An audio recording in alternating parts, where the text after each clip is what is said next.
Trala a súa aprobación en Xunta de Goberno, o estudo de detalle destas parcelas incluídas no Plan Parcial Pazo de Rianxiño atópanse a exposición pública como paso previo ao seu visto bo definitivo. O Executivo decidiu axilizar a tramitación deste proxecto ante o interese amosado tanto polos propietarios dos terreos como polos promotores para a construción de novas vivendas na zona. Era unha cousa que estaba aí pendente, unha cousa ademais que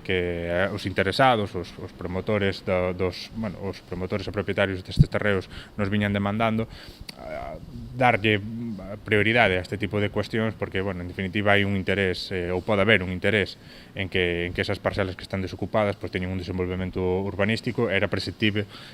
antes de chegar a ese extremo, ter aprobados estes estudos de detalle. Por tanto, feito esa labor tanto nos departamentos de urbanismo como de secretaría, elevouse a Xunta de Goberno, aprobouse, iniciouse o período de exposición pública pertinente. Veremos como se resolve, non creo que haxa maior problema, e unha vez que eso pase, se queda un pouco tamén na iniciativa privada ter ocasión de desenvolver esa zona. Ademais das vivendas, nesta bolsa de terreos emprazase a parcela de titularidade municipal onde a Deputación da Coruña ten previsto construir a futura residencia de Rianxo. Mais ali tamén temos outra das parcelas, que é unha parcela de titularidade municipal, na que está previsto que se ubique a residencia pública que a Diputación da Coruña construirá ou que prevé construir no noso municipio. Tamén nesta parcela temos que facer unha serie de traballos que ten que ver co este aspecto de desenvolvemento urbanístico que iremos tamén facendo nos próximos meses en paralelo a ese traballo de estudos previos, estudos xeotécnicos para a construción desa residencia.